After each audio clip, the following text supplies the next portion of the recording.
helped me do that. The thing with meditation, that the sort of instant rebuttal is I tried it and it didn't work, or I tried it and I can't stop myself from thinking about things. That's like what I hear all the time. Yeah. Oh, I can't meditate. I tried it. My brain's too busy. Okay, great. So let's rebut those. As I've helped at least 1,000 people overcome this. So let's understand a couple of fundamentals. See, if you've tried meditation, it didn't work for you, it's not your problem, and it's not that meditation doesn't work for you. It's that you had a crappy teacher. So if we understand, okay, like this is something that how do people learn how to meditate? They hear a podcast like this, and then they go sit in their room at some point, and then they close their eyes and try and think of nothing, and it doesn't work, so they stop. Okay, great. So like, who is their teacher? The Diary of a CEO. Right? But this is what I mean. So the quality of meditation teaching has degraded so profoundly. Everyone has mindfulness apps. What's your teacher? It's an app.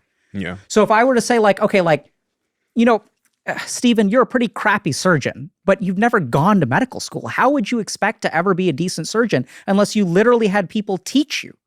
So there are a couple of things that I learned how to meditate because I had expert teachers. The reason that I teach meditation successfully is because I'm a decent teacher. I'm not even the best teacher out there. So a couple of things to understand about meditation. One is that there are 112 meditation techniques, one of which will work very naturally for every person on the planet. Okay, so the number one reason that people suck at meditation is because we're not teaching them the right kind of meditation. As a simple example, so I have patients with ADHD, and I teach them very successfully to meditate. Now, a lot of these patients, when they come to me, they say meditation doesn't work for me because I can't get my mind to slow down and focus on one thing. It always wanders, to which I say, that's great. No problem. We're going to teach you meditation that's going to feel so easy for you. So let me ask you this. If I've got a kid, okay, who's running around and I want my kid to sit still, how do I get the kid to sit still? How do people typically do that? Yeah. They shout at the kid. Okay, so then the kid sits still for a little while, then what happens?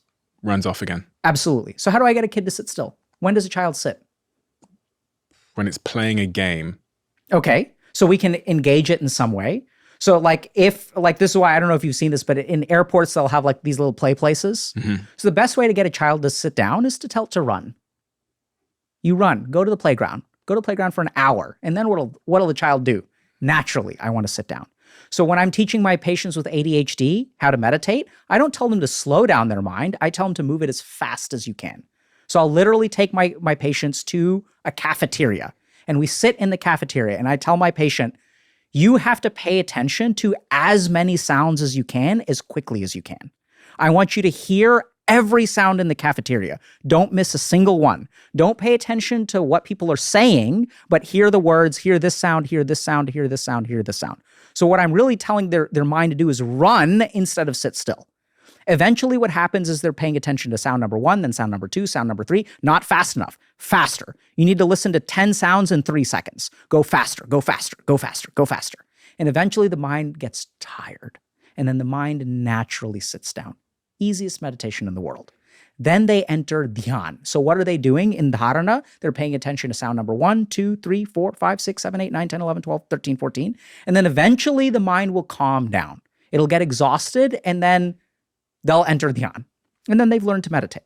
So I think the reason that meditation doesn't work for people is because they haven't tried the right technique.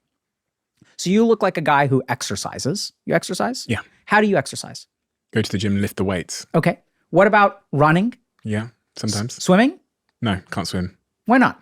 I think it's just a story I've told myself, but I just can't float. Okay, great, right? So if all exercise was swimming, you would have concluded that exercise is not for me. But there are 1,000 ways to exercise because human beings are different.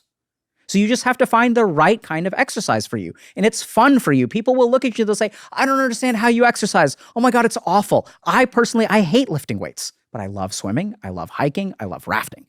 So learning how to meditate is not about doing one particular tradition. And this is where there's a big problem in the world today, which is that most meditation teachers just know they're one tradition. And so if a student comes to them and they don't do it right, the teacher tells them, you need to keep trying, keep trying, keep trying. I've seen very few meditation teachers say, you know what? I'm not the teacher for you. This is not the right app for you. You should go use this different app because based on your mind, this is what will suit your mind. We each have a cognitive fingerprint, and learning how to meditate very easily is about choosing the right meditation for your cognitive fingerprint.